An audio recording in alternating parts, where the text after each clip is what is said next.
Wrestling fans, Boston Wrestling MWF Summer of 7 p.m., 7 nights a week has exploded online. Join the superstars and legends on Wrestling Insiders every night at 7 p.m. Spread the word. As first reported to our Boston Wrestling MWF family on Patreon, big things are happening as we wrap up our biggest spring ever and kick off our Summer of 7 p.m. beginning Memorial Day night, when brand new Wrestling Insider episodes premiere at 7 p.m., 7 days per week. We also kick off our Make-A-Wish Drive in high gear to help grant wishes to awesome kids that have been waiting over a year in many cases. After an Extreme Saturday with New Jack and a Demolition doubleheader with Axe, put the women and children to bed. As fresh from the Shawn Michaels A&E biography, Marty Jannetty returns for a Party with Marty triple header, Friday, June 18th, Saturday, June 19th, and then joining us again for the WWE Hell in a Cell pay-per-view, Sunday, June the 20th, taping episodes of Wrestling Insiders, watch-alongs, and cyber autograph signings. It's going to be a huge weekend that demands fan involvement. Head on over to BostonWrestling.com for complete information and pre-ordering option. Let's help keep wrestling legends working and great wrestling talk show content being produced. We can't do it without you. Help us explode into summer, 7 nights a week at 7 p.m. Boston Wrestling Sports and the MWF explodes into a new year of unknown with professional wrestling content galore, and we need you to join our family. Every Tuesday night at 10 p.m. after we review the previous night's Monday Night Raw, it's Wrestling Insiders at your house with the unpredictable WWE Hall of Famer, Mr. USA, Tony Atlas. Wednesday nights after WWE, NXT, and AEW at 10 p.m., you never know who's going to show up on Wrestling Insiders Special Edition. Every Thursday night at 10 p.m. after our NXT and Dynamite review, it's Marty Jannetty's No Holds Barred Sex, Drugs, and Rock and Roll journey through the 80s and 90s on Wrestling Insiders Party with Marty. Friday nights after the lights go down at the Thunderdome on SmackDown, it's John Cena Sr.'s Wrestling Insiders Fabulous Fridays. Plus, look for classic clips, bonus live episodes, pay-per-view watch-alongs, and more. If you want early, ad-free access to all of our Wrestling Insider talk shows, our acclaimed studio shoot interview DVD library, and to help keep wrestling legends working during the worst of times, for less than a cup of coffee at Starbucks, join our growing family at patreon.com/Boston Wrestling. Expect the unexpected in 2021. This is Mick Foley. This is Harley Race. This is Shelton Benjamin. This is Mr. Wonderful Paul Orndorff. This is the Monster Abyss. And this is Daniel Bryan. This is JBL, and you're watching the MWF. Be there, live.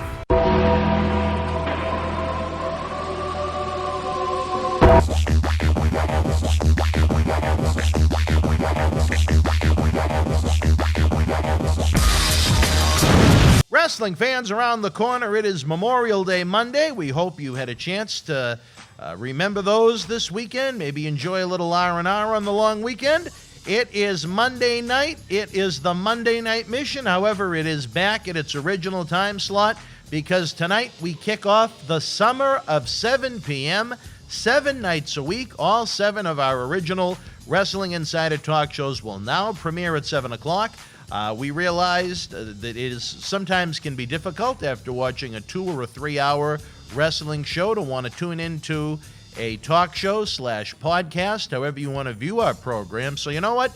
Instead of being the post-game show, how about we be the pre-game show to lead into all these great wrestling shows? And on Monday, you know who I'm going to be joined by. He is the man that led Men on a Mission to Tag Team Championship gold in the spring of 1994.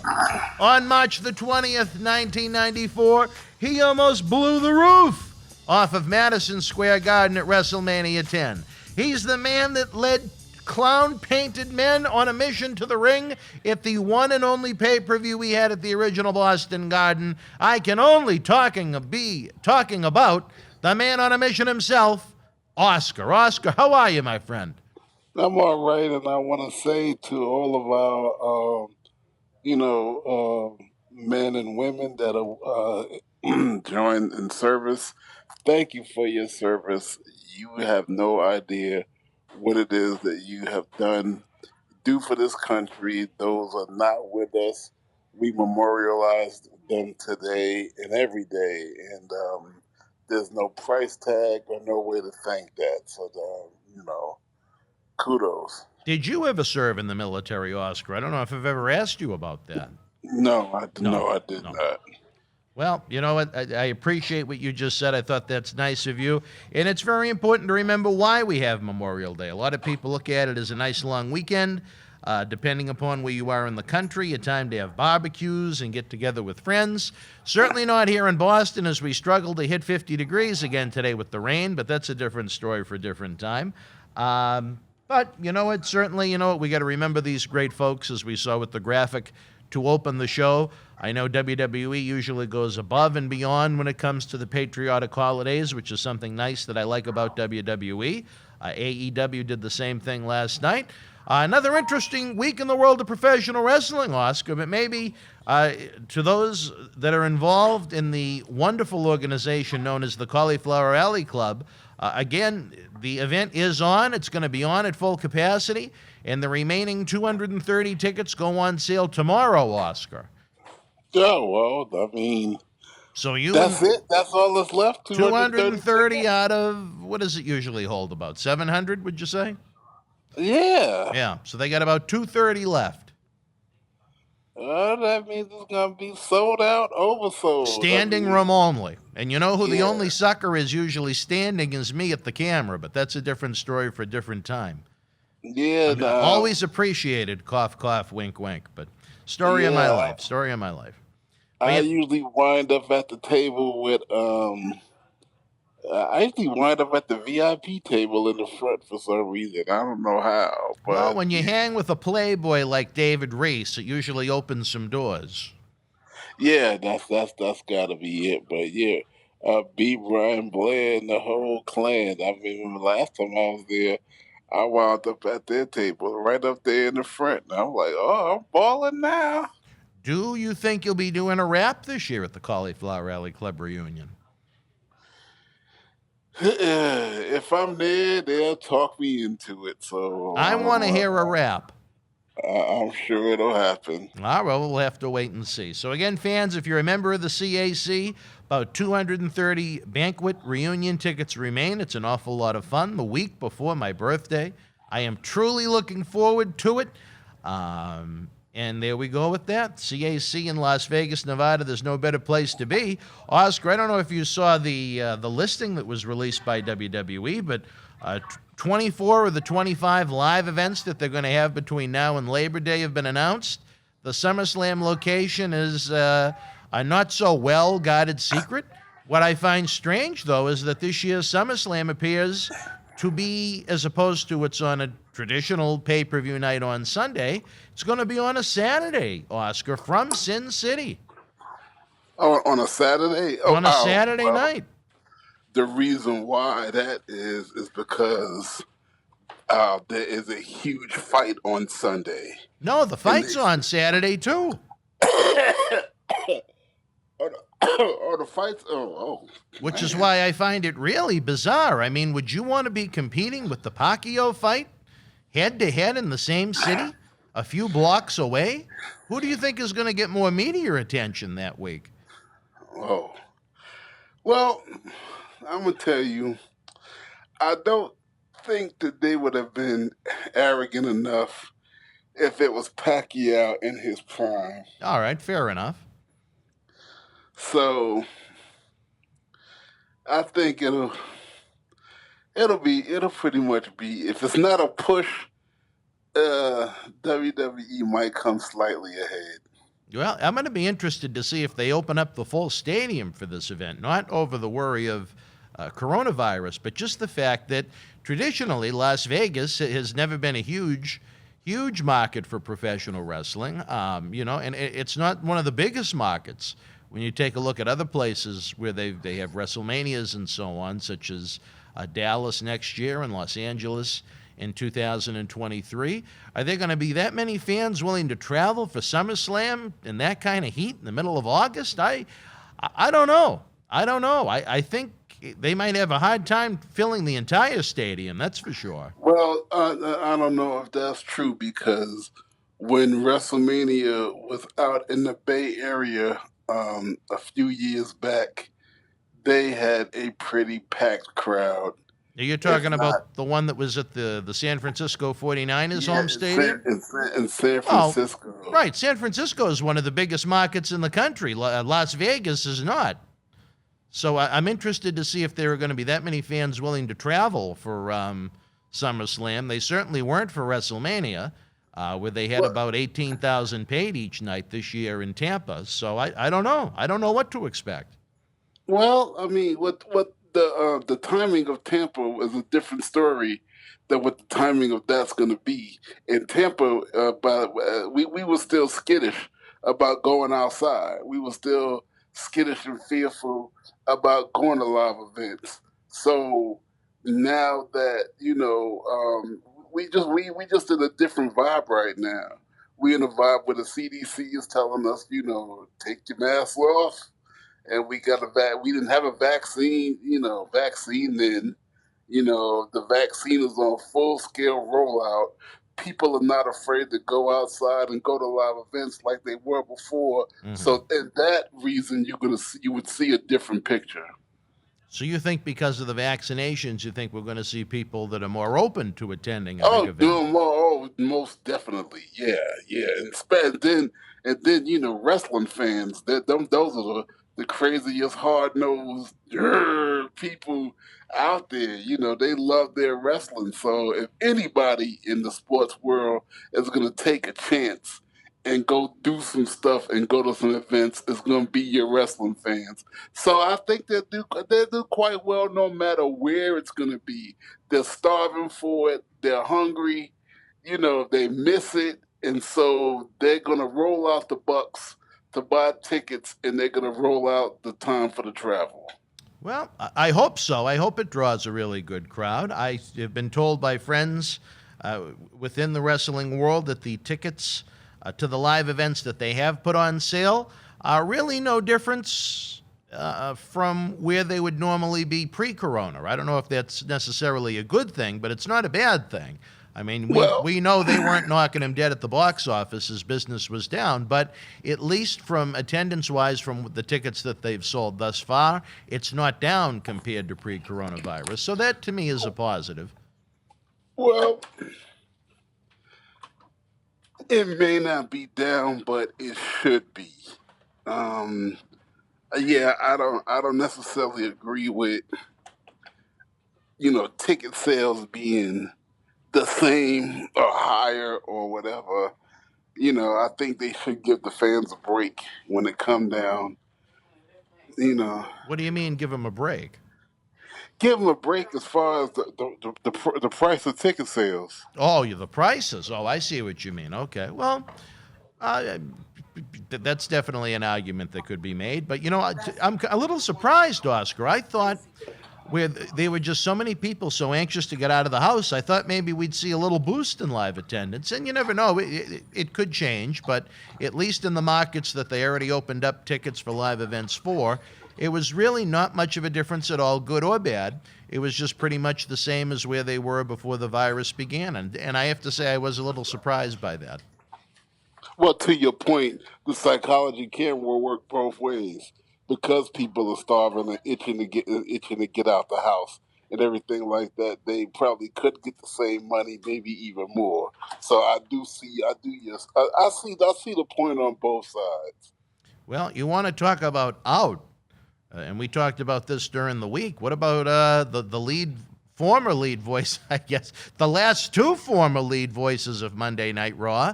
Both Adnan Virk and Tom Phillips are out at WWE. Tom Phillips with the company 10 years. Adnan didn't even make it 10 weeks. But interesting shakeups continue in WWE. Oh, well, you got me good with the Adnan Virk. I had generously gave him some time, and 7 shows in, he is out of there. It just was not a good fit. It was just wrong all around. It was awful. It was atrocious. It was killing the show. And you know what? Again, I don't know Adnan Virk personally. I don't want to job the guy out too much, but he was thrown into the fire. He should have never taken the job to begin with. unless he had some preparation and some training. As we've noted, when new hirees come in, they call sometimes hundreds and hundreds of matches at WWE studios in Connecticut to try and get them familiar with the WWE way, the style, and so on. And this is a man that wasn't even a wrestling fan. He wasn't even familiar with the talent. So, I mean, how did they expect him to succeed, especially debuting him the day after WrestleMania, the biggest event of the year? It had failure written on it all around. When I paid just red vision attention to Adnan Virk, I really saw he did not know what he was talking about, that he was in the weeds, that he was lost in the woods. And it was just like you said, it was horrible. Now, Tom Phillips, I have a harder time. I'm having a harder time understanding that, because Tom Phillips was not bad at all. No, I mean, was he Jim Ross during the Attitude Era? No, but I thought he was very well spoken. I thought he was very effective. He seemed well versed in what it was he was trying to describe in the ring. I thought he was better than Michael Cole. I was disappointed to see that Tom Phillips was out. I think he was demoted to 205 Live along with some projects behind the scenes, but I think he deserved a bit of fate. I don't know. I don't know who they have in their plans to replace Phillips with on 205 Live. Yeah, that's but the big question. Who replaces these people? Well, I'm just as far as Monday Night Raw goes, tonight, after the Monday Night Mission, live on the USA Network, we're going to see the debut of Jimmy Smith as the new lead voice of Monday Night Raw, which means absolutely nothing to professional wrestling fans, I guess. But at least Jimmy Smith has a background in MMA, at least a combat sport. And I guess he was a wrestling fan to some degree in his life. So he's got a couple of things going for him that Adnan didn't. Adnan was never a wrestling fan, never watched wrestling, and had a background in baseball. Jimmy, at least, like we said, he comes from the world of MMA and at least is familiar with what professional wrestling is. So, hey, you know what? I'd rather see Tom Phillips return if it was me, but maybe Jimmy Smith is going to be a diamond in the rough and a great catch for WWE for all we know. My question is, why not get one of the boys that you're not using too much right now, but is very articulate and really could fill that spot? That would make more sense than any. Well, you know what? They tried it with Samoa Joe and it worked pretty good, right? Even though that's my point. Joe was color compared to play-by-play, but I get the point that you're trying to make. Yeah, and I mean, why you let Samoa Joe go? That is just the big mystery. It just seems like, I don't know if it was Nick Khan, the new president, but they just wanted to shake things up. I thought the Raw commentary team, I guess the best way to put it was fine. I thought when you had Phillips and Byron Saxton and Samoa Joe, I didn't think there was anything bad about what they did on Raw.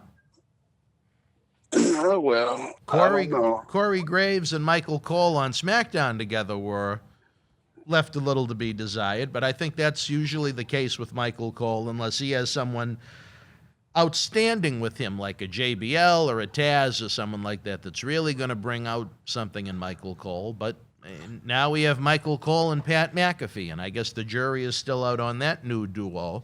I think Pat McAfee is trying a little bit too hard right now, but at least he's versed in professional wrestling and what we do. So, we're not going to have another Adnan Virk situation with Pat McAfee on SmackDown Friday nights on the Fox network, which is certainly a good thing. No, you're right. When you had JBL, that's my point. You had a JBL, one of the boys, but somebody who could talk, somebody who could actually, call an action and make sense, and then he's entertaining.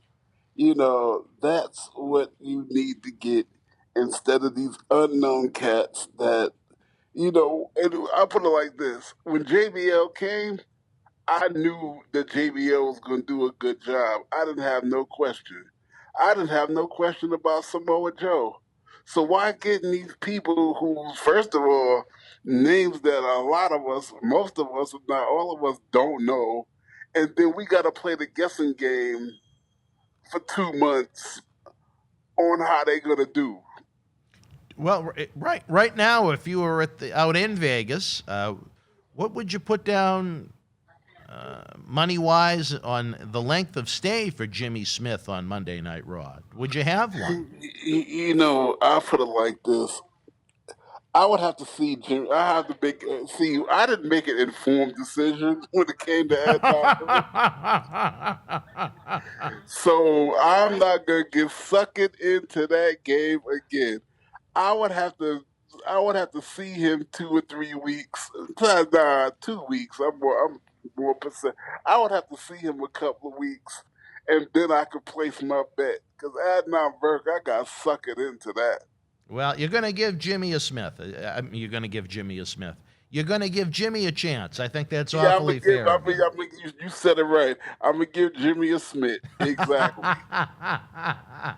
Oh, my gosh. I am tongue-tied after last night's long endeavor that John Cena Sr. and I had with the AEW show. We'll talk about that in just a little bit. But also, beyond the announcing, Oscar, we had about another 60 employees released from WWE. What's going on over in Titan Towers over there? A lot of consolidating going on, I guess maybe you could call it. I don't know. Are they going to be able to have an office left to operate? They keep getting rid of everybody? Maybe they want to rent the studio. I don't know. I mean, there aren't going to be many people left. I'm praying. I'm praying for Sue Aitchison. How's her job security? I think someone like that, I think she'll be there as long as she wants to be, in my opinion. But I've been surprised by a lot of the other people that have been let go. So I guess really at the end of the day, you never know, which is not a good thing. But yeah, no, I really, my prayers go with her because she's the best. Because if Sue go,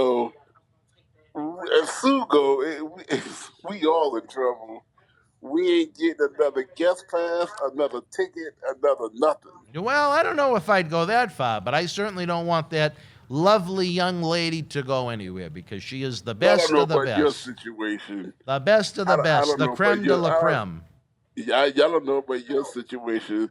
Like I've said, you get more perks than the boys. Well, I'm gonna get to the bottom of that one day, but I told you they from time to time they have these little undercover missions that I get sent on, and they reward me in different ways. I wish it was a full-time job, but then again, in the situation a lot of the people with the full-time jobs are in, maybe that wouldn't have been the best spot for me right now. But you best where you at. You best where I might be at. better right here at the studio for the time being. Yeah, no. Send me the tickets and the merchandise, and then when business picks up again in a couple of years, then maybe bring me in. I don't know. Yeah, no, I think that you best where you at instead of having a full-time job and then risking being let go. So right where you stay, right where you're at.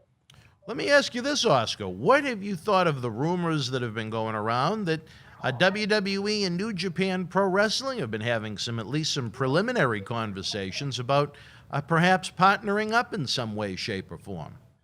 When that happens, I have the same feeling of when Ted Turner and Vince had preliminary conversations. I don't see it happening until it happens. Mm-hmm. Well, to me, I look at it like this. If it was to happen, I hope it is done in extreme moderation. WWE has a track record of when they introduce large groups of people at the same time, it turns into a complete and utter failure within weeks.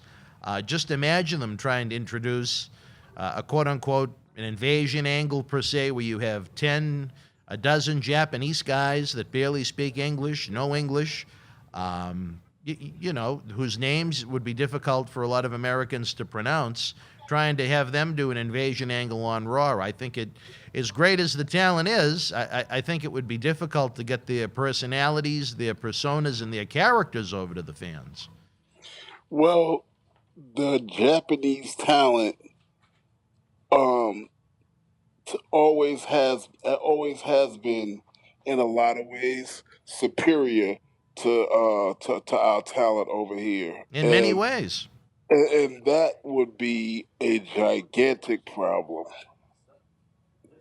Well, I think if you took someone like Okada, who is one of the elite, and you bring him over here, and maybe you put him with, let's just fantasy book for a second, someone like Paul Heyman, someone that can speak for him, cut clear, effective promos for him, you know what, you might be able to do something very productive, something very lucrative, something that you could put in a main event.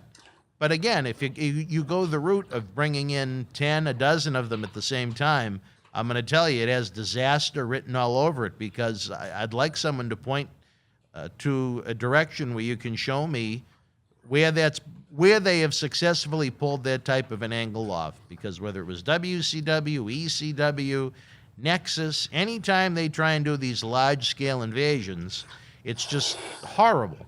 It's why even when they try and do it each year with Survivor Series now, with the Raw brand and the SmackDown brand going head-to-head in brand-to-brand competition, they just do a draft a month or two before Survivor Series. How are the fans supposed to become attached to these rosters that change every single year? Yeah, well, how about this? How about a scenario where Paul Lee could actually be the spokesperson for all of them? For all of the Japanese? Yeah. Well, not a bad idea. I mean, in the end of the day, we really don't know what direction this is going in, but if they were to try to pull off something full scale, I'd give it a chance, but I think within a week or two, it would be a disaster. Paul Lee was heavily involved in the ECW invasion back in 2001, and look at how quick that flopped. Within a matter of 6 months, WWE had complete control of WWE, WCW, and ECW, and by November, less than 6 months later, it was completely over, done, finito, sayonara. It was horrible. Yeah. It was horrible. Well, we just have to keep our eyes open and see what happens.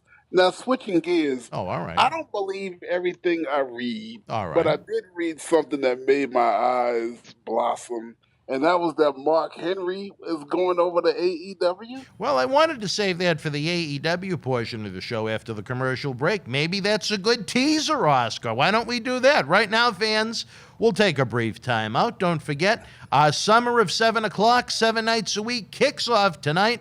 The premiere of all of our great Wrestling Insider shows will be at 7 p.m. each and every night as we prepare to have that madman back, Marty Jannetty. He'll be with us June 18th through June 20th, which will be the culmination of our Make-A-Wish drive. Right now, I'll take a brief time out. We'll be back with more of Oscar's Monday Night Mission. Stand by. Wrestling fans, I'm Dan Marty. And this is the man of the hour, Leo Rush. It was all over BostonWrestling.com and our social media. But Leo, brother, they got to check out some of this merch. They got to. Check it out, fans, right now, available on eBay. As the Demon, he became the first WWE Universal Champion at SummerSlam 2016. Here's your chance to own this limited edition collector's autographed art print, personally signed by Finn Balor, one of only 50 made, direct from our friends at WWE. Also signed by original artist Rob Schamberger. Help keep wrestling legends working. Get this awesome collectible for your wrestling collection now. Cheer! Why, hello! I would ask what was on your mind, but I already know. You want to know what has got my beard looking oh so majestic. And I'll tell you, it's sexy as hell beard care.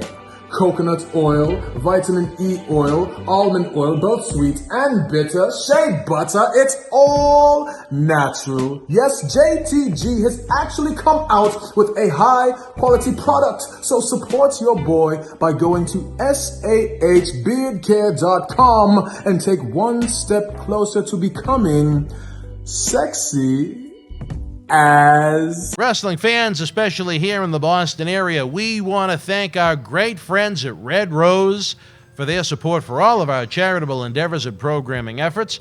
Red Rose is 2 years young and extremely thankful for all the support they've had from our neighbors here in Melrose and beyond for an amazing first 2 years. Red Rose thanks Melrose and all of the first responders who have fought the good fight and have never given up hope during these unprecedented times. We did it together. Follow Red Rose on Facebook for their anniversary special, facebook.com/Red Rose Melrose. You'll be glad you did. Open until 2 a.m. Red Rose will give you fresh, piping hot, mouth-watering food that'll put an ear-to-ear smile on even the toughest critic's face. Check out their full menu online at redrosema.com or give them a call, 781-620-1889. All right, wrestling fans, welcome back to Wrestling Insiders Monday Night Mission with the man on a mission himself, Oscar. Oscar, a pleasure as always to have you with us. As usual, you jumped the gun on me because you got so much going on in that brain of yours over there. As you noted before the commercial break, it was an interesting night at AEW Double or Nothing last night on pay-per-view from Ursula Daly's place in Jacksonville, Florida. Well, you're going to have to drive this conversation because guess what? I missed it. Well, you mentioned maybe some of the biggest news coming out of the show. Yeah, no, like I said, I don't believe everything I read. Now, was there something on the show? Yes, it was. Did he make an appearance? It was his physical body. Yes, that. Yep, they brought him out and introduced him to the sold out. I don't know if it was sold out, but at least the large crowd they had in Jacksonville. So Mark Henry is indeed all elite. Oh my goodness! Another jumping of the ship, so to speak. You know, we was talking about you was talking about New Japan and the WWF merger, and this is where I would have lost money to you again. I did not give AEW 6 months, but from what I understand, Tony Khan and his brother, these people got more money than Vince. From what I understand, that is true. So, but I still did not give this organization 6 months. But they are making unlimited moves to solidify this company. I don't know how much Mark Henry is really going to mean to AEW. No, it's not going to mean nothing. I don't see it meaning nothing significant. But what I'm trying to say is they are just unlimited, and the stunts that they can pull in order to make the company meaningful or to show us all that they can do anything, just like WWE used to do. Yeah. WWE's letting them go. AEW's picking them up. Well, I know Mark is going to be paid certainly a handsome fee to join AEW. He was a WWE legend. That contract obviously expired at some point for him to legally be able to go to AEW. But, you got to look at it twofold. Is WWE really losing anything by Mark Henry not being with them anymore? Granted, he had a long tenure with them. He made his in-ring debut all the way back in 1996. He had many peaks and many valleys. Certainly many, many valleys where he was sent down to Ohio Valley at one point to try and improve on his ring work after several years on television. But you know what? He rebounded. He had several big years within the company. He held the world championship. So very successful career for Mark Henry, a very long career in the company for Mark Henry. Certainly not someone that you'd think that would leave, that they wouldn't be able to work out a deal with. But at a time when WWE is looking to slash salary, slash payroll, and so on and so forth, if Mark Henry is still being paid big money just to be a legend that really isn't doing a heck of a lot, isn't featured on television in any kind of a meaningful role, there's a lot of people out there that could take a Legends contract for far cheaper money than Mark Henry was getting. Does WWE lose anything other than maybe a little pie on the face to see him show up on the competition? No, they don't. They don't lose nothing, not an iota of anything. But what I'm trying to say is, it seems that there's nothing that AEW won't, or more importantly, cannot do to solidify their brand, and that's scary. Well, here is where I think AEW benefits from it. Obviously, Mark has stated that he wants to have a retirement match, and likely that'll happen in AEW. He wants to say that he wrestled in 4 different decades, like the Big Show has alluded to, as he wants to have another match as well. But you know what? When it comes to branding, when it comes to licensing and things like that, are you going to get a lot out of Mark Henry in the ring in 2021? No, that wouldn't be my expectation. But when it comes to things like television deals, international television deals, where you have familiar faces from WWE in your video library, when it comes to video games, when it comes to action figures, I think Mark Henry does have great value when it comes to something like that.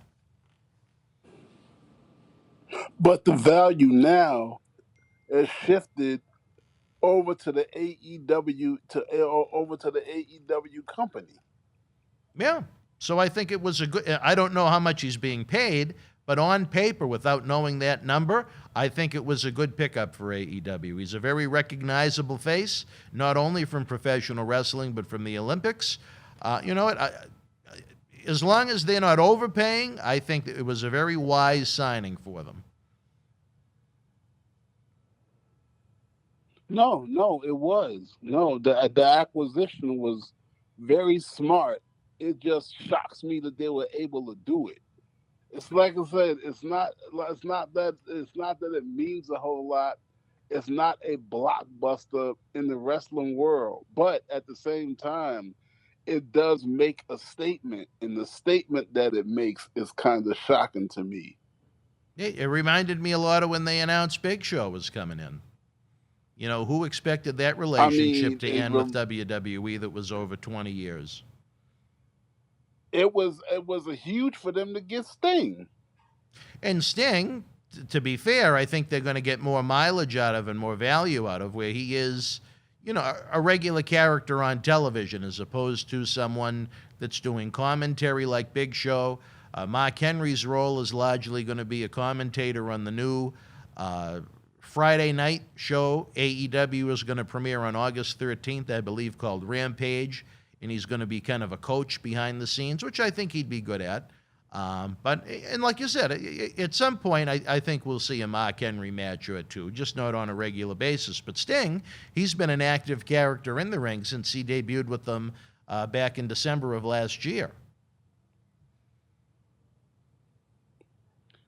No, I mean, the whole thing, to me, the point is they are proving to be quite formidable, in the wrestling world per se. I mean, it's reminiscent of the Monday Night Wars, where WCW was a force to be reckoned with. They were on the same skills, on the same level, financially, talent-wise, and everything else is WWE, and it was a real competition. And I don't think Vince is loving it. And again, fans didn't have a choice before. but they have a true choice now. It's not like Ring of Honor. It's not like Impact. It's not like all those lower brands where they on TV but they don't matter. This show is get multiple nights, pay-per-views that are real pay-per-views. That people are buying, yeah. A very, very, very, very, very solid talent roster, and the ability and the money to acquire even more. So Yeah. I mean, it's a real it's a real situation. Well, you know what I found both funny and ironic at the same time, Oscar? I don't know if when you were checking up on what happened at the pay-per-view, if you noticed the debut of another friend of ours here in the MWF, former MWF superstar. He was with us in studio just a couple of months ago helping with the Paul Bearer toy drive. A man that became an enemy of Mark Henry last year across social media and on the radio. Lio Rush made his AEW debut in the Casino Battle Royale.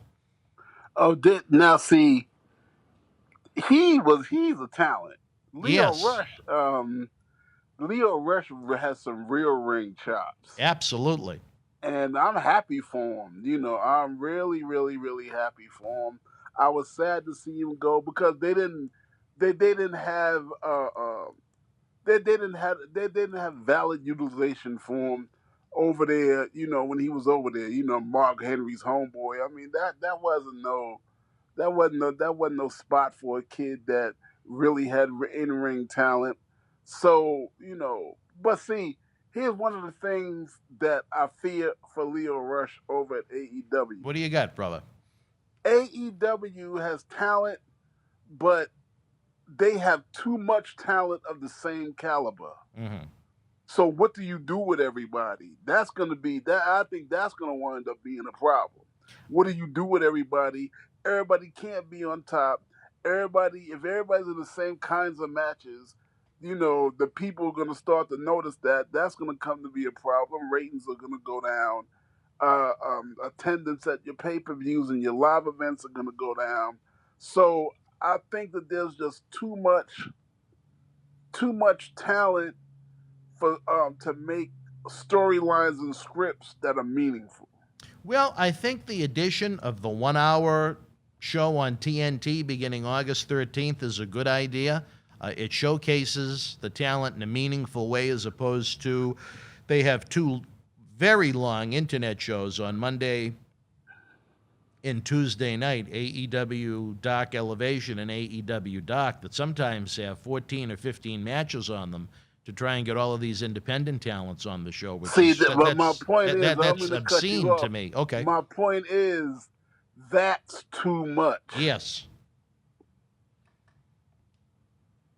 I think we agree on that one 110%. That is too. I've never watched either one of those shows for the point that when I saw how many matches they had listed, it's when you have so many other first-run wrestling shows on television, it's too much. If you're a diehard AEW fan, maybe you like the fact that there's that much AEW content available each week. I don't know. I like a mix of everything, I guess, is the best way to put it. And I don't have time to sit through another 4 or 5 hours of wrestling each week.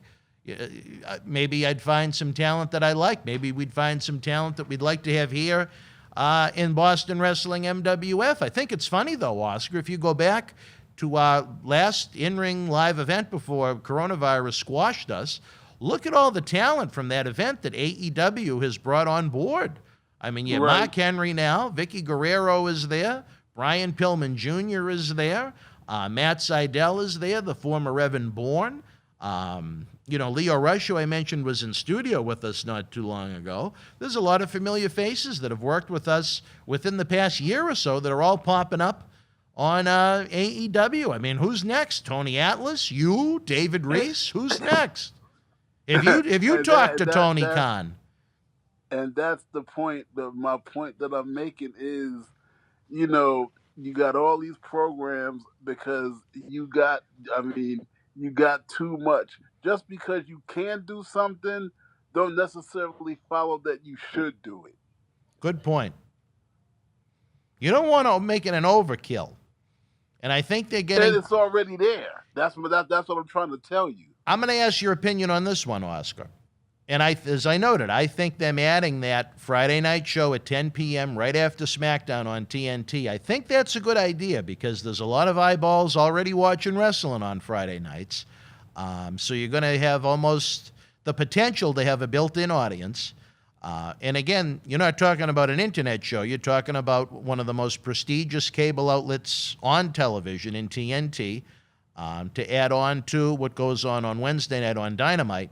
Do you think it might be for the best to axe one of the two very long internet shows that they have, an AEW Dark and AEW Dark Elevation? Positively. Yeah. I agree with you. I wanted to see your thoughts, though, before I inserted my opinion on it, though. Yeah, positively, but this whole segment has been about too much. I think if you look at it, if you combine what's on television and you combine what's on the internet, you're probably looking at each week 8 to 9 hours of original AEW wrestling. Yeah, and is there anyone that wants to see that? That's almost as much as Vince. Yeah, that's way too much. That's way too much. You're gonna kill yourself if you don't get a grip and trim the fat. Yeah. Well, I mean, you know what? I don't know if you need to trim the fat. My thing is, why not come up with long-term ideas, long-term storylines, so you're not flying in all these needless bodies each week that you don't need. I mean, the one thing I liked about the Monday Night Wars is that with WCW, at one point they had over almost 150 talents under contract. The money being wasted was that they were flying them in each week. I can't imagine what the travel budget must have been for those shows. But let me tell you what I would do. What would you do? If you got all this talent, what you want to do is, instead of just running consistent storylines, you run some with one pack, then you let the fans just marinate and stew on that situation for a couple of weeks, and then you go ahead with the second pack. Maybe that will work out. Well, let me ask you this one, Oscar. Maybe, let's say AEW goes with the format they have now, but what if they take even just one of the internet shows and go the direction that I have been almost pleading for a wrestling company to go with now for such a long time, an all-women show? No. Now, why is that? No, because the women don't have enough chops in order to keep fans interested, in order for it to be all in. They certainly don't have it in WWE, and they certainly, if they did it, it would only last for a little bit, but they couldn't keep it in AEW or nowhere else. But everyone keeps saying on the internet that everybody loves women's wrestling. How could it fail? Yeah. And I'm being very sarcastic right now. Yeah, no. No, you can't do that. If you're gonna have them, you gotta mix it up. I don't know if we discussed it on this show or if it was, when you do 7 talk shows a week, it's hard to remember who you talk about what with. But Mickie James noted in her release, she had the same idea I did. She tried to push upon WWE officials long before she was released. Why don't we try and have an all-women show? Blah, blah. And, she gave some ideas why. And they said, Mickie, we understand where you're coming from, but we tried to do the all-women's pay-per-view. It was the least watched pay-per-view in WWE history. We don't make any money with the women. So basically saying, we do this to have a happy face when it comes to public relations, I guess. It's good PR for the company to promote the women as equals, but at the same time, we continue to see a product overall that is very stale, very boring, and continues to have declining metrics. It's going to be very interesting to see if attendance goes up, stays down, once they're able to have those fans back in the buildings themselves. Yeah, well, this is a bad time to try to fortify that experiment, be it AEW, WWE, or anybody else. So please don't. You're not a big idea on my idea. No, that's not a big idea at all. That's not a good idea. You want to know, maybe I'm going to sound like a mustache-twirling villain, Oscar, but I'll tell you this. part of the reason why I'd like to see them try it is just to see it fail. I don't want to word it exactly quite like that, but not too far off. Yeah. I just want I want the executives and the decision makers to see that there's a lot of fans that absolutely do not want to see this anymore, that it's too much, it's been overpushed for a long, long time, and it's part of the reason why so many millions of fans don't watch and enjoy their shows anymore. And you want to know the funny thing at the same time, in our world of Boston Wrestling MWF, I don't even know if you've been involved in the discussions, is the vice president, where I know you and I work more on the big live event we have coming up November the 13th as part of our 20th anniversary. But John Cena Sr. is looking to launch his Fabulous Women of Wrestling promotion within the confines of Boston Wrestling. What are your thoughts on Cena Sr.'s idea? No. We need your thoughts, brother. Shoot. Okay, all right. In November, we need to sit down and have this meeting. With Cena. This is something we need to talk about, because I'm clearly going to point out that it doesn't work for WWE, and they know exactly what the hell they doing. That's not going to work anyplace else. So, I mean, we're not a big budget company. No, definitely not. We're not a big budget company where we can take chances like that. Well, you know what? Hopefully Cena Sr. is going to be attending his first Cauliflower Alley Club this year. Maybe we can sit down and chew the fat in Las Vegas about these fabulous women of wrestling. We positively can discuss it then, because it needs to be discussed, and he needs to take heed of everybody's opinion, of people who know what they're talking about. Now, I haven't had a chance, where it's kind of new, I haven't really had a chance to sit down and talk with Reese about this, but, I mean, where Reese has the pieces, do you think he'll be receptive to the Fabulous Women of Wrestling? Reese could be receptive to whatever the hell okay. I'm going to have a pre-conversation with him and get him to see the point. Well, the one thing we can say about you is, you know what? John Cena Sr. had his moment in the sun, but certainly not David Reese and I. You had many moments in the sun. You lived in the sun for several years, so to speak, working under the bright lights of the World Wrestling Federation, now WWE. You have a point of view, a perspective that, you know what, Reese and I don't have, which is why it's great to have you on board as the vice president. But Cena has been hell-bent for many years. I know you're familiar with the North Carolina inside job, where Cena kind of took things over from within, where he found North Carolina to be more lucrative than the Boston area as far as the overall overhead went. He brought it to North Carolina, where it was far cheaper to run, and granted, he did have some great success down there in the North Carolinas. But to show what the man he was at the time with his friend Pocahontas, Dylan Cage, that low-life scumbag, as soon as those awful storms hit the area, and I'll say this, I might not like the people I'm talking about, but the people of North Carolina are great people. Once those storms hit and those floods hit, and that area was decimated, I mean, literally for years in some ways, John Cena Sr. got on his plane and flew home and said, "C'est la vie, North Carolina." So I don't know. I don't know. The way I see it playing out, and this is just me predicting the future. Yes. You're going to have to probably let Cena run one show. Then when he sees how terrible it is, then he'll abandon this idea forever. You think it'll be one and done, almost like Reese with a piece? Because you're not going to be able to sit down and get him to see reason, because he thinks he knows more than all of us. Well,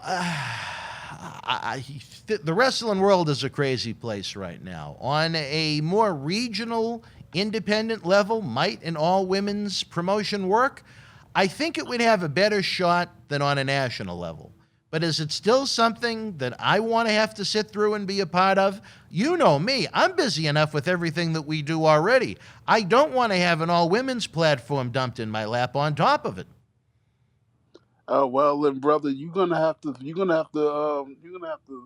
really make your point because I don't see it happening no other way than it being shown how bad of an idea it is. You can tell him all day long. He needs to live it. He's got to live it. All right, fair enough. Well, Oscar, I tell you, geez, the clock is still a ticking, my gosh, and it seems like we're just getting warmed up. I know you missed the pay-per-view last night. I wish you had a chance to see it. We did the watch-along. Myself, John Cena Sr., and about 2,000 of our closest friends joined us online for the watch-along. Again, it was interesting to see our buddy Leo come out and be eliminated very quickly from the Casino Battle Royale. The debut of Mark Henry was kind of a jaw-dropper, but overall, I thought it was kind of a weak show. Both Johnny and I gave it a 4 out of 10 on the ratings scale. If you're interested in seeing it, I could give you some information on how. I don't know if you'd like to. But you know me, I'm very generous with those types of things when it doesn't cost me any money.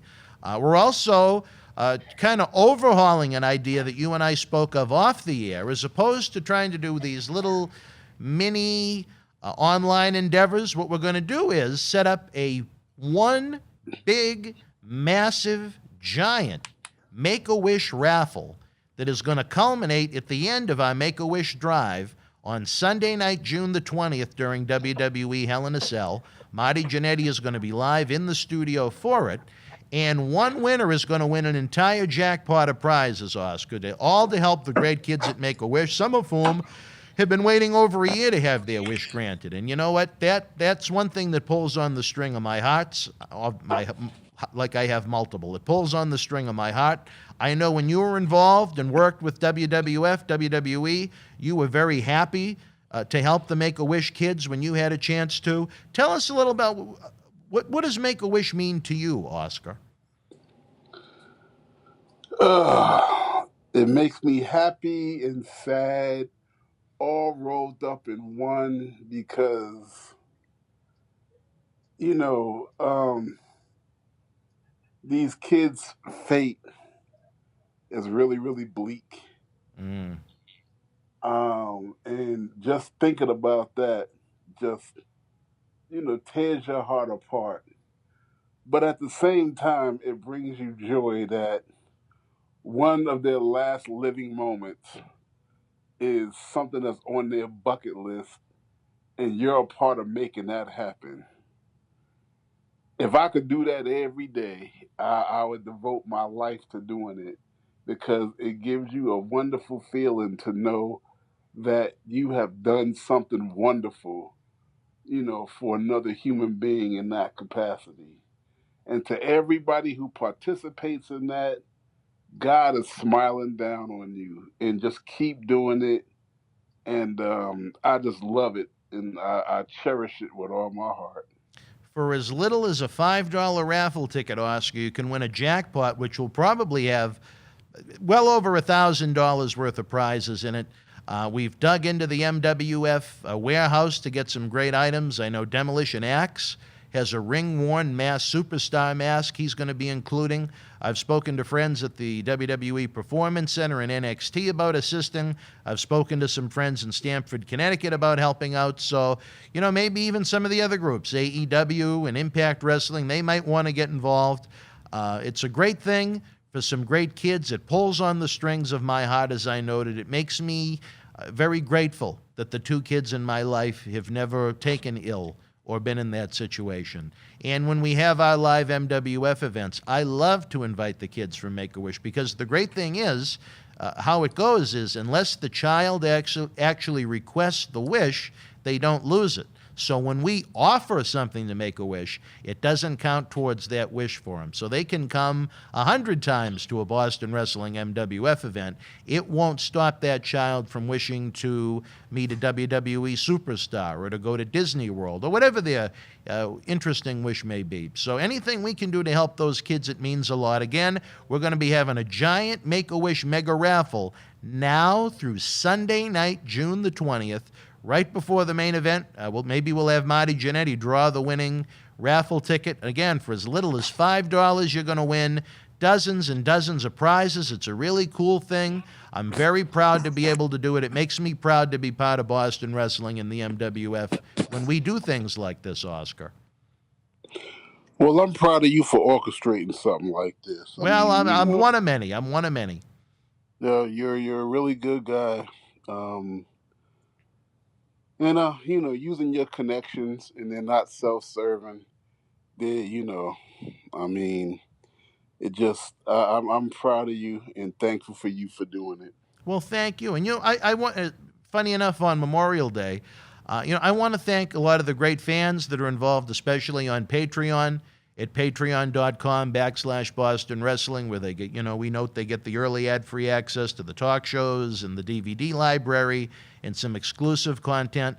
But because of a little work we did over on Patreon, this weekend, as a matter of fact, we were able to make a very nice donation to the Wounded Warrior Project. And what a better weekend to do that. We had someone within the organization lost a close relative that was served this great country, and we were able to make a nice donation to Wounded Warrior Project. I know The Undertaker is heavily involved in that, so to be able to help Wounded Warrior Project was a great thing. It literally took me until just now to realize that it was Memorial Day weekend we made the donation, so I was really happy to see that happen too. Well, it's good to have a giving heart, and it's good to be a part of charities. The Wounded Warrior Project is a fantastic one, to help people who have sacrificed. They've sacrificed for us. Given of their lives. Be able to give back, is just amazing. And I, hope that their families are getting all the prayers and support that they need aside from that. And just God bless everybody who's involved. All right, wrestling fans, what a great way to end this show. Again, we hope you had a nice Memorial Day weekend. To those that have served, we tip our caps to you and thank you so much for allowing us the protection that we need here in this country to be able to do a talk show like this and all the other things that we enjoy and sometimes take for granted. Absolutely. Absolutely. We would not be able to do this if it wasn't for the shield of protection that those men and women risk their lives and give their lives to provide. Thank you, thank you, thank you. And I think that's a great way to end the show, Oscar. Again, don't forget, folks, our summer of 7 p.m., 7 days a week is kicking off now. Every night at 7 p.m., except on a pay-per-view Sunday, a brand new Wrestling Insiders is going to kick off. We're going to be the kickoff show to that night's wrestling show instead of being the post-game show as we were. Hopefully that'll get more eyeballs on what we're doing. If you could, give us a big thumbs up. Subscribe to our YouTube channel. It's free. You get access to over 2,000 free videos, and it lets YouTube know that you like what you're watching. If that's the case, YouTube will showcase our video to the millions and millions of fans that have no idea we exist yet. Once those fans find us, especially if they love 80s wrestling, 90s wrestling, if they're into the current events, I have a feeling they're going to love our content. So we need you to be our tag team championship partner and help the cause. Just simply give us a thumbs up, subscribe to the channel. If you use social media, share some links, and I guarantee you we're going to continue to grow and do bigger and better things as time goes on. For my partner in crime, the man on a mission himself, Oscar, I'm Dan Marty. Coming up next on USA Network, it's Monday Night Raw, the debut of Jimmy Smith for the next 3 hours. Let's see how that goes. Until next Monday night, you and yours be well, stay healthy. Good night from Boston. The World Wrestling Federation was live at Kemper Arena in Kansas City, Missouri, Friday, May the 31st, 1985. In the opening contest, Bret Hart beat S.D. Jones. George Wells with the win over Jim Neidhart via disqualification. Polish Power Ivan Putski defeated Barry O. Don Morocco victorious over Swede Hansen. Superfly Jimmy Snuka battled Cowboy Bob Orton to a draw. Mr. Wonderful Paul Orndorff beat Bobby the Brain Heenan. Tony Gurria with the win over Steve Lombardi. And in the main event, WWF World Champion Hulk Hogan retained the title over Brutus Beefcake. If you were in Kansas City live, share your memories in the comments section below. Use the links in the description box to keep Wrestling Legends working in our eBay store and on our world-renowned Patreon streaming service so we can bring you more interactive superstar shoot interviews to relive the good old days of professional wrestling. Check it out. Boston Wrestling Sports in the MWF explodes into a new year with professional wrestling content galore and need you to join our family. Every Tuesday night at 10 p.m. after our Monday Night Raw review, it's Wrestling Insiders at your house with WWE Hall of Famer Mr. USA Tony Atlas. Wednesday nights at 10 p.m. after NXT and AEW, join rotating legends on Wrestling Insiders Special Edition. Every Thursday night at 10 p.m. after our NXT and Dynamite review, it's Marty Jannetty's no-holds-barred sex, drugs, and rock and roll journey on Wrestling Insiders Party with Marty. Friday night after SmackDown, don't miss John Cena Sr.'s Wrestling Insiders Fabulous Fridays. Plus, look for classic clips, history videos, bonus live episodes, pay-per-view watch-alongs, and more. For less than a cup of coffee at Starbucks, get early ad-free access to our Wrestling Insider talk shows, our acclaimed studio shoot interview DVD library, and help keep wrestling legends working during the worst of times. Join our growing family at patreon.com/Boston Wrestling. Expect the unexpected in 2021.